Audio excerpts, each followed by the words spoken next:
ce geste de toi viendra mon secours. Viens semer dans mon âme le grain de l'amour.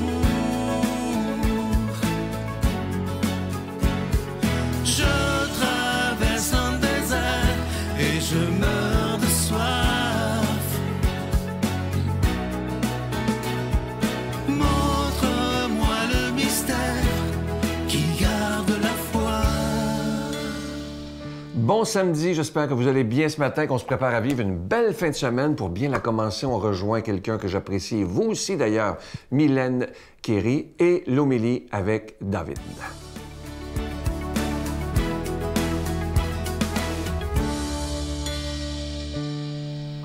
Bonjour, quel bonheur de vous retrouver ici pour cette chronique. Merci de nous suivre si fidèlement.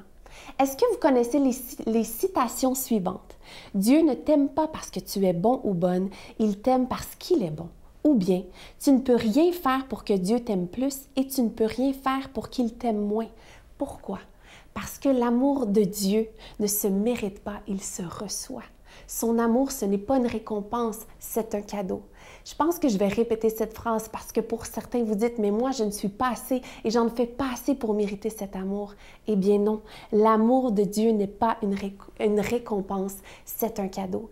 Et aujourd'hui, dans l'ère dans laquelle on vit avec les réseaux sociaux, on est liké, on est aimé pour ce qu'on a à offrir et non pas pour qui on est, pour une photo, une publication, un code promotionnel, une performance. Et on est liké justement par tout ce qu'on a à offrir. Et parfois, certains trouvent qu'on est à la hauteur, d'autres non. Parfois, on fait l'unanimité. Non, je pense pas. Sur les réseaux sociaux, c'est quasi impossible de faire l'unanimité. Par exemple, avec Dieu, c'est totalement l'inverse. On fait toujours l'unanimité. Et ça me rappelle l'histoire du fils prodigue qui représente tellement bien ce que je veux vous communiquer aujourd'hui. Je l'ai résumé en quelques lignes, alors je vous la lis. Un jeune homme demande à son père sa part d'héritage, quitte la maison et gaspille tout dans une vie de désordre. Ruiné, affamé et honteux, il décide de revenir chez son père, prêt à n'être qu'un serviteur et ne plus être appelé fils. Mais alors qu'il est encore loin, son père le voit, court vers lui, le serre dans ses bras et le rétablit comme fils, sans reproche, sans condition, juste de l'amour, un amour qui ne recule pas devant la saleté ou les erreurs, un amour qui attend, pardonne, célèbre le retour, un amour inconditionnel. Et moi, j'ai la chance d'être la maman d'un petit garçon de 2 ans, Maverick. Je l'aime de tout mon cœur, mon Maverick. Il n'a absolument rien à faire pour que je l'aime ainsi. Et je vous pose la question, pourquoi? Mais je vous entends me répondre jusqu'ici, bien parce que c'est ton fils, Mylène, voyons. Exactement, parce que c'est mon fils. C'était la même chose pour le papa du fils prodigue qui l'attendait les bras ouverts gratuitement, sans condition comme ça. Et c'est la même chose pour notre papa qui est aux cieux. On n'a absolument rien à faire pour mériter son amour. Il nous aime, point, nous sommes ses enfants. Mais peut-être que tu écoutes cette chronique et tu dis « Mais Mylène, tu ne me connais pas, tu ne sais pas par où je suis passée, tu ne sais pas tout ce que j'ai fait, c'est impossible que Dieu m'aime ainsi. » Laisse-moi te dire que oui. Regarde, dans 1 Jean 3:1, « Voyez combien le Père nous a aimés pour que nous soyons appelés enfants de Dieu et nous le sommes. » Mais recevoir ce cadeau, ce n'est pas de rester passif. Rappelons-nous ces choses. Ce n'est pas parce que c'est gratuit que ça n'a pas de valeur. C'est quelque chose que l'on doit entretenir et ne pas négliger. L'amour de Dieu nous transforme. Quand on le reçoit, il faut l'accepter, l'accueillir.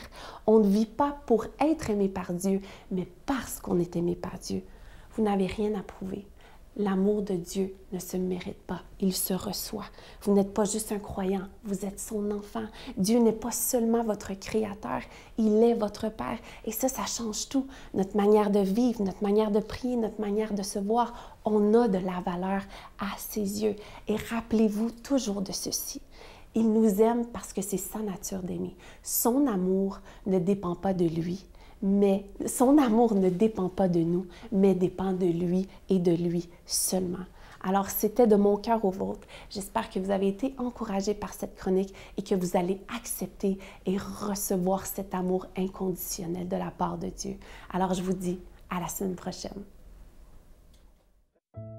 Notre Père qui es aux cieux, Que ton nom soit sanctifié, que ton règne vienne, que ta volonté soit faite sur la terre comme au ciel. Donne-nous aujourd'hui notre pain de ce jour. Pardonne-nous nos offenses, comme nous pardonnons aussi à ceux qui nous ont offensés.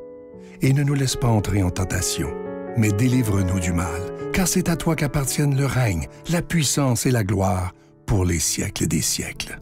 Amen. Joignez-vous à la Victoire de l'amour pour une retraite spirituelle inoubliable du 15 au 17 mai 2026, placée sous le thème Célébrons la vie. Vivez des temps de prière, d'enseignement et de partage avec le Père Gauthier, Martin Larocque, Chantal Lacroix, Jessica Poulain, Miguel Padilla et Sylvain. Ne manquez pas le spectacle spécial de Guylaine Tanguay au magnifique domaine Château-Bromont, un cadre idéal pour se ressourcer. Réservation information 514-523-4433 ou sans frais 1-888-811-92-91. Ensemble, célébrons la vie. Je suis tellement content de vous présenter le cadeau du mois de novembre. Ça fait longtemps que vous nous le demandez. Vous aviez beaucoup demandé un dizainier en bracelet. Alors, c'est chose faite. Vous le voyez à l'écran présentement. Alors, il est en acier inoxydable et les petites boules sont représentées par des roses. C'est de toute beauté et c'est orné d'une petite croix en acier inoxydable. Évidemment que ça ne ternira pas. Je vous rappelle que ce cadeau, il est déjà béni. Et à la demande générale, évidemment, les cartes de la Sérénité et de Jésus et de Marie sont toujours disponibles et elles sont déjà bénies également. Je veux prendre le temps de vous remercier de tout ce que vous faites pour la Victoire de l'amour, parce que vous savez que sans vous, cette émission-là n'existerait pas depuis plus de 30 ans. Alors, merci de votre prière, merci aussi de votre soutien financier et merci d'investir dans votre foi. Vous savez qu'on dépense dans beaucoup de choses dans la vie, mais si notre foi est importante, il est super important d'investir dans notre foi et de protéger cette foi-là. Je vous remercie de tout cœur et je vous présente maintenant la façon de vous procurer tous ces cadeaux. Merci de tout mon cœur. Par la poste à la Victoire de l'amour, casier postal 120, succursale Boucherville à Boucherville, le J4B 5E6, ou par téléphone, par carte de crédit, du lundi au jeudi, de 8h à 17h, au 514-523-4433, ou à notre numéro sans frais, le 1-888-811-9291. Également sur notre site Internet, le www.lavictoiredelamour.org. Avec votre don, vous recevrez aussi un reçu pour fin d'impôt. Merci de donner des mains à la Providence. Merci d'investir dans votre foi.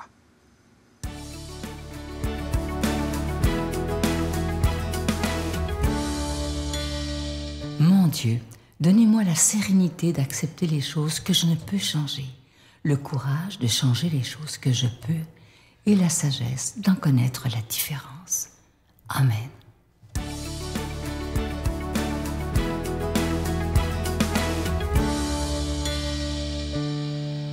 Aujourd'hui, le 1er novembre, qu'on appelle peu affectueusement le mois des morts. Mais dans la parole de Dieu d'aujourd'hui, Jésus ne met pas l'accent sur ce qui est négatif, ou j'oserais dire sur ce qui est morbide, mais au contraire, il parle, j'oserais dire, de la recette du bonheur. C'est le magnifique récit des béatitudes qui nous est donné. Sûrement que vous le connaissez. Heureux les pauvres, heureux les doux, heureux les justes. D'une certaine manière, Jésus veut nous interpeller d'une façon particulière dans ce mois souvent qui est tristounet un peu, qui est plus sombre, ce mois juste avant le mois de décembre avec la frénésie de Noël et juste après les belles couleurs de l'automne. Et souvent, peut-être qu'on peut être même un peu nostalgique parce que le mois de novembre nous fait parfois penser aux belles saisons de l'année. Ça nous fait peut-être penser aussi des fois à des personnes que nous avons connues et qui sont décédées. Moi, par exemple, je pense à ma grand-mère, qui est décédée il y a déjà plus de 10 ans. Ma grand-mère était une excellente cuisinière. J'ai encore des odeurs qui me viennent en mémoire. Et puis quand je la voyais travailler pour faire ses plats, ses desserts, j'étais fasciné par les qualités qu'elle avait. Elle savait tout faire sans même regarder sa recette. Les ingrédients, la quantité, le temps de cuisson. Ça sentait tellement bon dans la maison. Quel beau souvenir! Puis, je peux vous dire que ça goûtait très, très bon aussi. Quel bonheur que d'aller manger chez ma grand-maman. D'une certaine manière, ma grand-mère avait tous les bons ingrédients, la recette pour réaliser un plat qui était savoureux.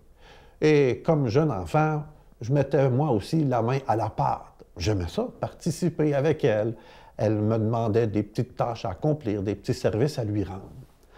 Aujourd'hui, dans ce magnifique texte des Béatitudes, Jésus se présente un peu comme le cuisinier des cœurs. Il nous donne la recette du bonheur. Il veut nous aider, dans le fond, à nous épanouir, à nous accomplir, à avoir les bons ingrédients dans notre vie pour que ça goûte bon, pour qu'on ait une vie remplie aussi, mais du vrai bonheur, durable, non pas superficiel, qui passe vite, mais qui nous aide vraiment, j'oserais dire, à nous réaliser pleinement. On le connaît bien. Heureux les pauvres de cœur, le royaume des cieux est à eux. Heureux les doux, ils obtiendront la terre promise. Heureux ceux qui pleurent, ils seront consolés. Il y a une traduction biblique que j'aime bien, celle qui a été écrite par un exégète, Chouraki.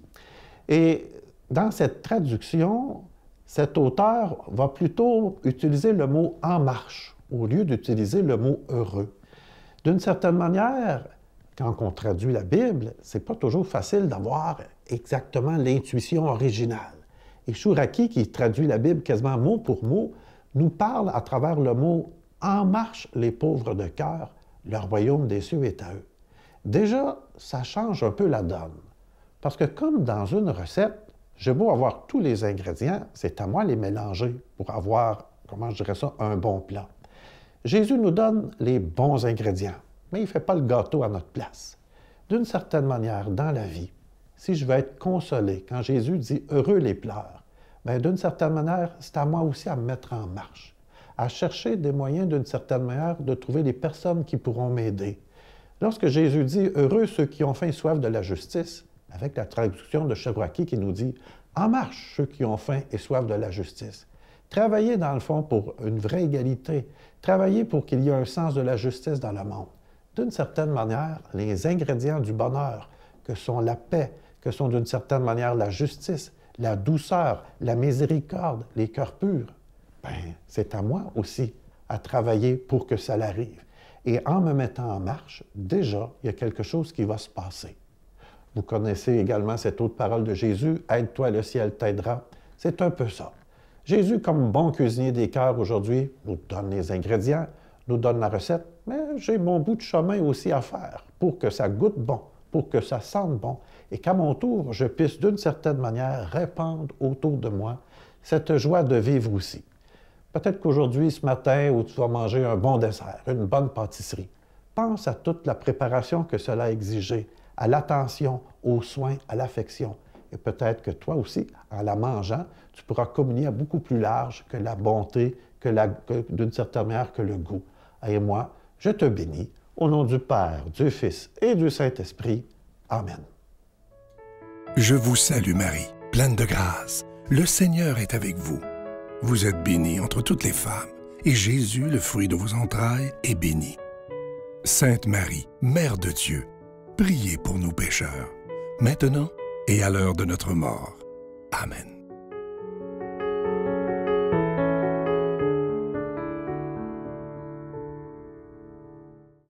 Je vous présente le tout nouveau cadeau du mois de novembre. Il est beau, je vous le dis, ça fait longtemps que vous en demandez. Il s'agit d'un dizainier qui est en bracelet. Il est en acier inoxydable et les petits grains, ce sont des roses en acier inoxydable. C'est orné d'une petite croix qui est en acier inoxydable. Ce bijou, il est déjà béni et je vous le dis, vous allez l'aimer pas à peu près, parce qu'il est vraiment très, très beau et il est d'une grande, grande qualité. C'est avec un don de 25 $. Et si vous en voulez deux, c'est avec un don de 40 $. Je vous souhaite une belle journée. Aujourd'hui, c'est la fête de la Toussaint. Alors, je vous souhaite une magnifique journée et j'ai déjà hâte de vous retrouver, comme d'habitude, le dimanche pour notre émission dominicale. Bye bye, à demain. La foi chrétienne, c'est très beau, mais moi, je ne fonde pas ma vie sur quelque chose de beau, je fonde ma vie sur quelque chose de vrai.